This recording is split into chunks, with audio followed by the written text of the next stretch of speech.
Season 3 की शुरुआत होती है और हमें ड्यूक लिनोक्स का मेंशन दिखा जाता है। तो वो कहता है अच्छा, तो आखिर में मेल्डिनी क्विनोया ने कहा कि वो अपनी सारी की सारी दौलत वापस ले लेगी और इसके अलावा उसने कहा कि मैं उसके रास्ते में दखलंदाजी मत करूं।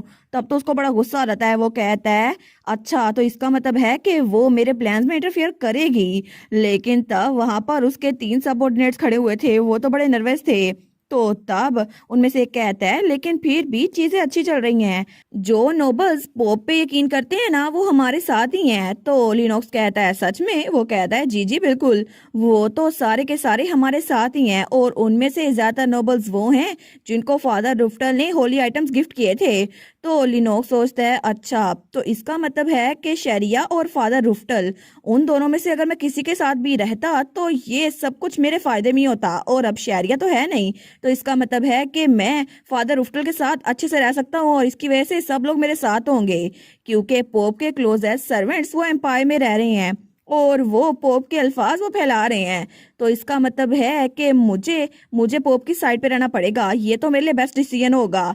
तो तब लिनोक्स कहता है ठीक है, मैजिक किंगडम के साथ निगोशिएशन, उसके लिए एक मीटिंग अरेंज करो। क्या तुमने उनसे पहले कांटेक्ट किया था जैसे मैंने कहा था? तो उसका सबऑर्डिनेट कहता है जी सर, उन्होंने कहा था कि टर्म्स अच्छी हैं और वो आपसे खुद आके मिलना चाहते हैं, जितनी जल्दी हो सके उतनी जल्दी। तो लिनोक्स कहता है अच्छा, जितनी जल्दी हो सके उतनी जल्दी। तो फिर होली फादर के यहाँ आने से पहले मैं उनसे मीटिंग अरेंज करूंगा, अगले हफ्ते का टाइम सेट कर दो। वो सोचता है अगर मैंने मैजिक किंगडम के साथ काम किया तो हर कोई मुझ पे यकीन करेगा और मैं इस लैंड पे डोमिनेट हो सकता हूँ। तो ड्यूक लिनोक्स कहता है लेकिन तुमने क्या नाम बताया था? जो नोबल्स वहां से आने वाले हैं उनका नाम क्या था? फेडल एंड हेन? वो कहता है जी बिल्कुल, वो तो हाई रैंकिंग नोबल कपल हैं जो कि मैजिक किंगडम से आ रहे हैं और वो तो किंग के अंडर काम करते हैं। और जहां तक मुझे पता है ना, वो दोनों हैप्पी कपल हैं, उनका एक बेटा भी है। और इसके अलावा अगर हम उनके बच्चे के लिए कोई अच्छा सा गिफ्ट उनको दें तो फिर ये अच्छा आइडिया रहेगा।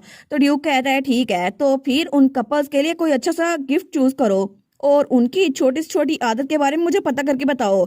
और अब तो मुझे उनके साथ डील करनी पड़ेगी, चाहे मुझे अपना प्राइड साइड पे क्यों ना रखना पड़े। और ये निगोशिएशन ये सीक्रेट में रखी जाएगी, इसी वजह से किसी और को इसके बारे में पता नहीं चलना चाहिए, स्पेशली मेल्डिनी को। वो बहुत जरा चालाक औरत है और मुझे लगता है कि वो मैजिक को यूज करेगी। और वैसे भी वो कॉन्ट्रैक्ट होल्डर है डोमिनिक की, जो कि एंशियंट हीरो है, वो तो दरमियान में जरूर पंगे लेगी। और वो सोचता है अगर उसे पता चल गया कि मैं मैजिक किंगडम के साथ कॉन्टेक्ट बना रहा हूँ तो फिर वो बिल्कुल स्टिल नहीं बैठेगी। वो या फिर यहाँ पर अपने जासूस भेजेगी या फिर कपल के दरमियान आने की कोशिश करेगी। और अगर मेल्डिनी यहाँ पर आई भी ट्रूथ स्टोन की वजह से मुझे पता चल जाएगा, तो वो सोचता है ये मैजिक टूल तो डोमिनिक भी हरा नहीं सकता, इसी वजह से मैं इसको यूज करूंगा। तो तब वो खड़ा होते हुए कहता है हमें फेडल और हेन को मेल्डिनिक से नहीं हारना, ठीक है? जैसे वो यहाँ पर पहुंचे ना, तो तब सबकी तलाशी लेना, ठीक है? और इसके अलावा बिल्कुल भी तुम लोग भूलना मत कि तुम लोग मेरी साइड पर हो। क्या तुम लोग समझ रहे हो? वो कहते हैं जी सर। लेकिन तभी दूसरी तरफ हमारी मेल्डिनिक जो अपनी स्टेशन शॉप पे बैठी हुई थी ना, वो सोचती है क्या मुझे ऐसा क्यों लग रहा था कि लिनोक्स मेरे बारे में कुछ प्लान कर रहा है। तो उसके सामने प्रिंसिपल बैठा हुआ था, वो कहता है आप सुन भी रही हैं? तो मेल्डिनिक कहती है जी जी बिल्कुल। वो सोचती है आखिर स्टेशनरी शॉप में चांसलर यहाँ पर क्यों आ गए, वो भी बिना किसी नोटिस के। मैं तो फिक्रमंद हो रही थी कि मैं उस ड्रैगन एग को कहाँ छुपाऊं जो कि बड़ा क्रेजी एक्ट कर रहा था। और तभी वो प्रिंसिपल के पीछे ड्रैगन एग उसने छुपाया हुआ था जिसके ऊपर कपड़ा रखा था। और थोड़ी देर पहले वो उससे बात करने की कोशिश कर रही थी। वो कह रही थी तुम्हें आखिर यहाँ पर चाहिए क्या? तो प्रिंसिपल वो स्लश पी रहा था, वो कहता है मिस अवील की वजह से यहाँ पर बहुत कुछ हुआ था, इसी वजह से हम टेम्परेरी टीचर हायर करने के बारे में सोच रहे हैं। और हमने इस बारे में बहुत सारा सोचा और मुझे लगता है कि स्टूडेंट्स के लिए अच्छी अपॉर्चुनिटी होगी कि अगर उनको फ्रेश मोटिवेशन मिले।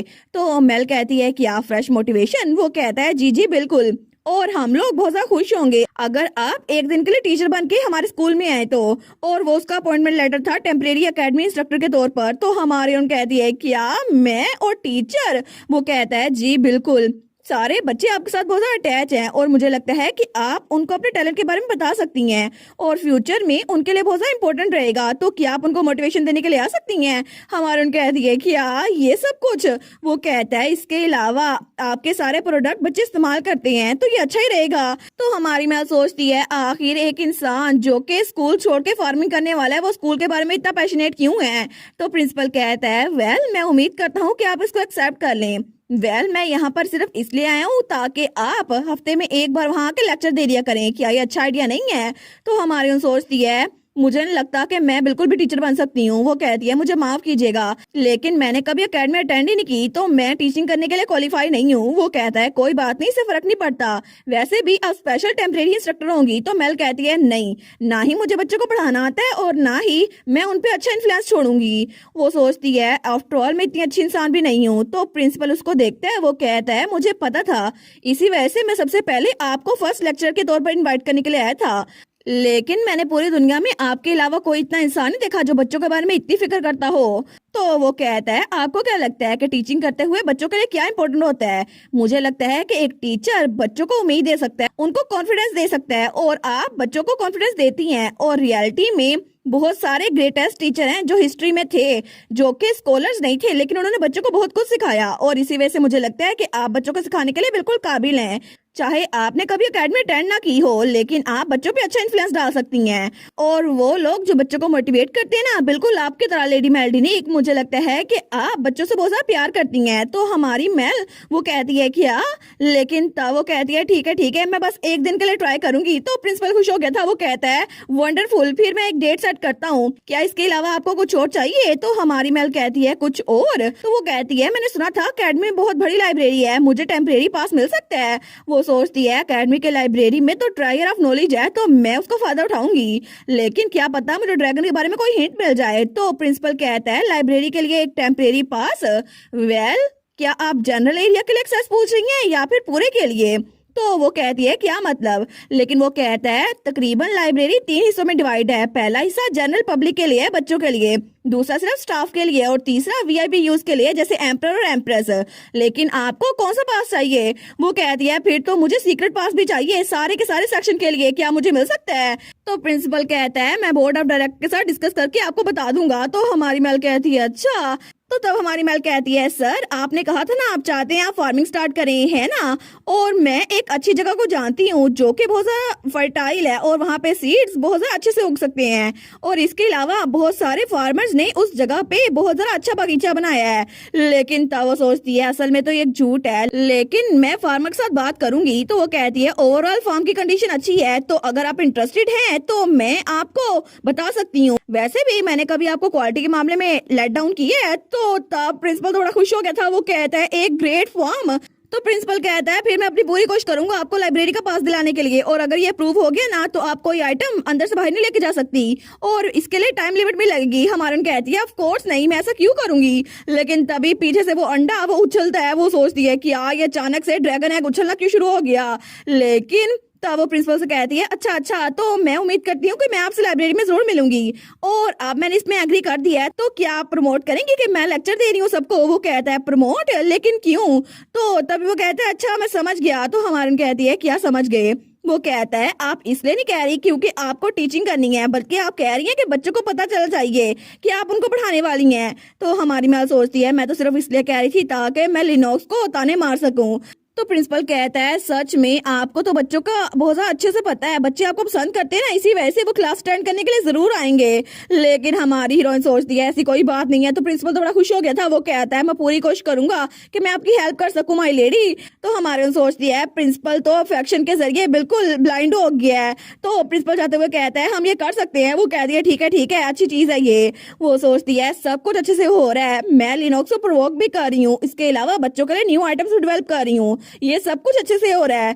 लेकिन तब शाम के वक्त वो टावर पे बैठी हुई थी, तो आइजक उसके साथ था। वो सोचती है अभी तक एक चीज में बिल्कुल इंप्रूव नहीं हुई। तो आइजक कहता है मेल तुम तो बड़ी नर्वस लग रही हो। वो कहती है मैं जानती हूँ। वो सोचती है मुझे पता था कि इसने कहा था ये ओपन फ्लर्ट करेगा, लेकिन ये इतना बुरा होगा।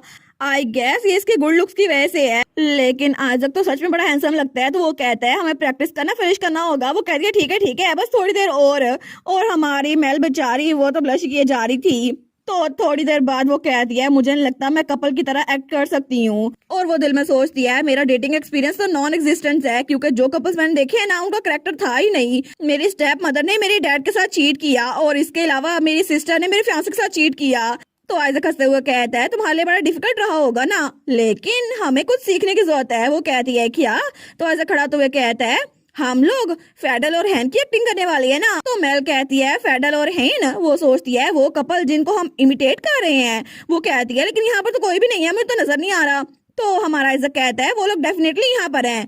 फेडल और हेन मार्कोस और मार्शनस हैं मैजिक किंगडम के, और इसी वजह से ये उनका एक सीक्रेट है जो पब्लिक को नहीं पता, और वो लोग यहीं पर हैं। और तभी वो मेज के ऊपर से कपड़ा उठाता है तो वहाँ पे मार्कोस और मार्शनस छुपे हुए थे। तो हमारी मेल उसको देखती है, वो कहती है कि वो लोग तो बिल्कुल छोटे से लग रहे थे गुड़िया की तरह, लेकिन तब वो कहती है हेलो।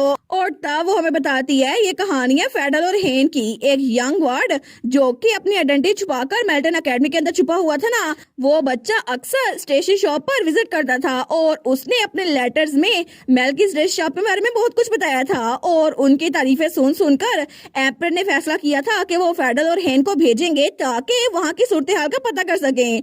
लेकिन थोड़ी देर बाद फेडल और हेन अपनी असल शक्ल में वहाँ बैठे हुए थे।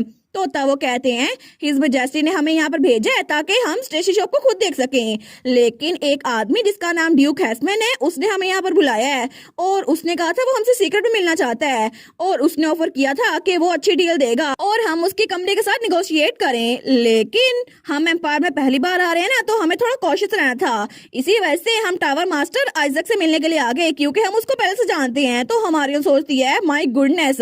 और तब फेडल कहता है इसके अलावा जब मैंने टावर मास्टर से पूछा ना, तो आइजक ने कहा वो बहुत बुरा इंसान है और हमें उसकी जरूरत पड़ेगी उसको हराने के लिए। तो हमारी मेल सोचती है ये तो हमारे लिए हेल्पफुल हो गए, लेकिन तब वो कहती है क्या आप लोग आइजक को जानते हैं? वो कहता है बिल्कुल, वो तो मैजिक किंगडम में भटक रहा था और उसने हमारी हेल्प की थी। तो हेन भी कहती है चीजें बड़ी सीरियस हो जाती है अगर वो ना होता तो हमारी मेल आइजक की तरफ देखती है। वो सोचती है ऐसा लगता तो नहीं ये किसी की फिक्र करेगा, लेकिन ये हमेशा लोग की हेल्प करता रहता है और ये इस बात पे इतराता भी नहीं है। तो तब वो सोचती है ये तो सच में बड़ा अच्छा इंसान है और ये बच्चों के लिए बड़ा सा काइंड है। तो तब फेडल हेन के कान में कहता है ये एटमॉस्फेयर देख रही हो, मुझे लगता है कि मिस मेल वो आइजक को पसंद करने लग गई है। तो हेन भी कहती है मुझे भी ऐसा लगता है। तो तब फेडल कहता है एनीवेज ड्यूक हैसमैन वो हमारे बारे में इंफॉर्मेशन कलेक्ट करा था और हम लोग मैजिक किंगडम के जाने माने नॉवेल्स है ना, इसी वजह से बातें बहुत जल्दी फैल रही हैं। लेकिन आप फिक्र ना करें, हम आपको अपने बारे में सब कुछ बता देंगे क्योंकि आप लोग हमारी जगह जाने वाले ना, इसी वजह से। तो हमारी मेल कहती है सच में आप हमें बताएंगे? लेकिन जैसे वो उनकी आदत को देखती है ना, तो तब फेडल हेन के फोरहेड पे किस कर रहा था। वो कहती है कि आप लोग क्या कर रहे हैं? तो हेन कहती है हम लोग हैप्पीली मैरिड है ना, इसी वजह से हम लोग हर रोज एक दूसरे के फोरहेड पे किस करते हैं और इसी वजह से हम लोग इतने लवी डवी मशहूर हैं। तो हमारी मेल सोचती है कि फोरहेड पे, चीक्स पे भी, लेकिन ये कैसा अजीब सा बिहेवियर है, इस एम्पायर में तो कोई भी ऐसा नहीं करता किसी के सामने। लेकिन तब वो सोचती है नहीं नहीं ये कपल्स है ना, तो मुझे इनकी आदत को बुरा नहीं बोलना चाहिए। तो हमारा हीरो आइजक कहता है वेल अगर ये लोग ऐसा कर रहे हैं तो मुझे लगता है हमें भी फोरहेड किस करना चाहिए। तो हमारी मेल कहती है तुम जरा फॉरवर्ड नहीं हो रहे। वो कहता है मैंने प्रॉमिस किया था मैं तुम्हें सेड्यूस करूंगा और मैं अपने अल्फाज पे पूरा उतरता हूँ, अपना वादा पूरा करता हूँ। तो हमारी मेल सोचती है मैं इतनी फ्लस्टर्ड क्यों हो रही हूँ, ये तो आम सी बात है और वैसे भी आमतौर पे भी तो बच्चों को सोने से पहले फोरहेड पे किस करते हैं ना। लेकिन तब फेडल और हैन ने दूर भी निकाली थी। वो कहते हैं ठीक है तुम लोग प्रैक्टिस करो, हम लोग देखते हैं। और तब आइजक हमारी मेल के करीब होता है, तो तब हमारी मेल तो ब्लश की जा रही थी। तो फेडल और हेन कहते हैं हम लोग तो क्यूपिड्स ऑफ लव बन रहे हैं। तो हमारी मेल सोचती है ये लोग तो कोच जरा मुझे तमाशाई दिख रहे हैं। लेकिन तभी हमारा आइजक उसको चेहरा पकड़ते हुए कहता है मेरी तरफ देखो मेल, और उसके फोरहेड पे किस करता है। लेकिन तभी वो थोड़ा पीछे होता है। तो मेल सोचती है वाओ इसने मेरे फोरहेड पे किस किया, लेकिन ये इतना अजीब नहीं लग रहा। तो तब हमारा आइजक स्माइल करते हुए कहता है तुम तो आज लग भी बहुत ज्यादा खूबसूरत रही हो। तो हमारी बेल कहती है क्या वो बेचारी उसका तो दिल धड़कने लग गया था। लेकिन तभी पीछे से कोई कहता है ओ माई इन दोनों को देखकर तो मुझे तुम्हें मिस करने का और दिल कर है, हालांकि तुम मेरे सामने बैठी हो। तो उसकी वाइफ भी कहती है बिल्कुल मुझे भी ऐसा लगता है डियर। और वो लोग फिर से रोमांटिक होना शुरू हो गए थे। हमारे सोचती है हम लोग को इनकी कॉपी करनी है, लेकिन ये तो कुछ ज्यादा ही ओवर लवी डविंग है, मुझे लगता है ये मिशन इम्पॉसिबल है।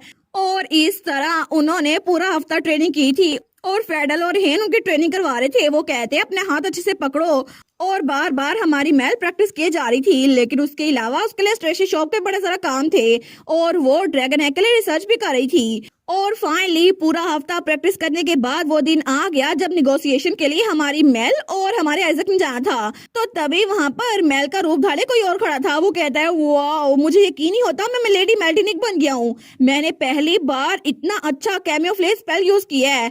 मास्टर आइजक का मैजिक तो बड़ा इनक्रेडिबल है। तो मेल पीछे खड़ी थी। वो कहती है प्लीज जरा तमीज से बैठे सर।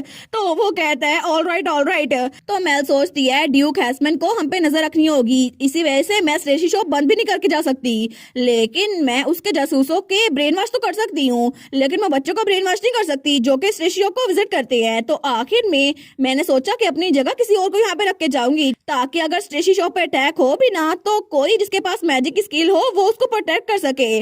और आखिर में हमें मिला था रेस्मुथ, जो कि हमारे आइजक का असिस्टेंट था। तो वो कहता है मुझे लगता है कि मैंने पूरी जिंदगी सिर्फ रोब्स पहनी है ना, इसी वजह से ड्रेस पहन के मैं थोड़ा अनकंफर्टेबल हो रहा हूँ।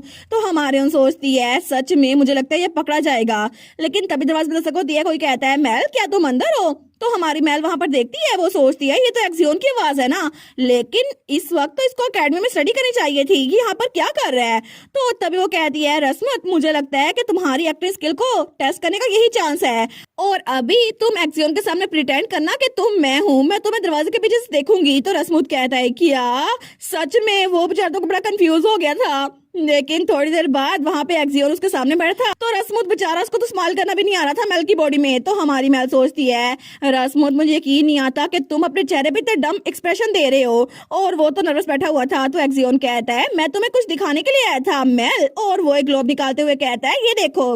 उसमें एकेडमी के बच्चे थे जो कह रहे थे हेलो टीचर, मैं हूँ सैला, मैं बिगनर क्लास के प्रेसिडेंट हूँ और मैं आपसे मिलने के लिए बहुत ज्यादा खुश हूँ।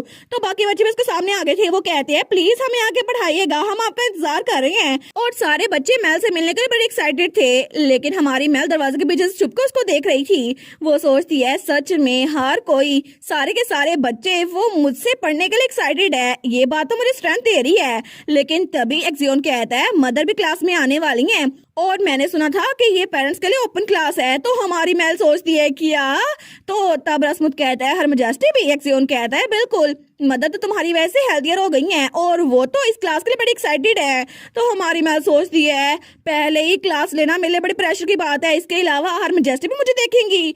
तो एक्सियोन कहता है मेल तुम तो आज बड़े अजीब से फेसेस बना रही हो जो मैंने पहले कभी नहीं देखे, लेकिन क्या तुम्हें इतना अच्छा लगा? वेल मुझे लगता है मेरी स्टडी टाइम खत्म हो रहा है, तो मैं तुमसे बाद में मिलता हूँ, ठीक है मेल? और उसके बाद वहां चला गया था। लेकिन तभी हमारी मेल वहां से निकलती है। वो कहती है रस्मुत तुम्हारी एक्टिंग स्किल तो बहुत ज्यादा टेरिबल है। तो रस्मुत कहता है ये पहली बार मैं आपकी शक्ल लेके आया हूँ ना, तो मैं नर्वस हो गया था, और हर मजेस्टी भी क्लास को ज्वाइन कर रही है, इस बात ने मुझे और भी नर्वस कर दिया था। लेकिन तभी वहां आइजक आते हुए कहता है मेल सब कुछ तैयार है, तो हम लोग मार्कोस फेडरल की जगह ले सकते हैं, मैंने कैमियो फ्लेज स्पेल उसके लिए परफॉर्मेंस शुरू कर दी है, तो क्या हम लोग चले? तो हमारी मेल उसको देखती है, वो सोचती है ठीक है, तो मैं अब इस इंसान की वाइफ बनने का प्रिटेंड करूंगी। वो कहती है मैं भी तैयार हूँ, तो क्या हम लोग चले हस्बैंड? तो तब हमारा आइजक स्माइल करते हुए कहता है ठीक है चलते हैं डियर। और तब वो दोनों ड्यूक हैस्मन के मीनार पे जाने के लिए रेडी थे। और इसी के साथ ये वाला पार्ट यहीं पर ख़त्म। तो आप लोग बताइएगा आप लोग को ये पार्ट कैसा लगा, और वीडियो को लाइक और चैनल को सब्सक्राइब लाजमी कीजिएगा। बाकी वीडियोस का लिंक भी स्क्रीन पर नज़र आ रहा होगा, तो काइंडली उनको भी चेकआउट कर ले। और thank you so much for watching my videos. Stay safe, bye bye.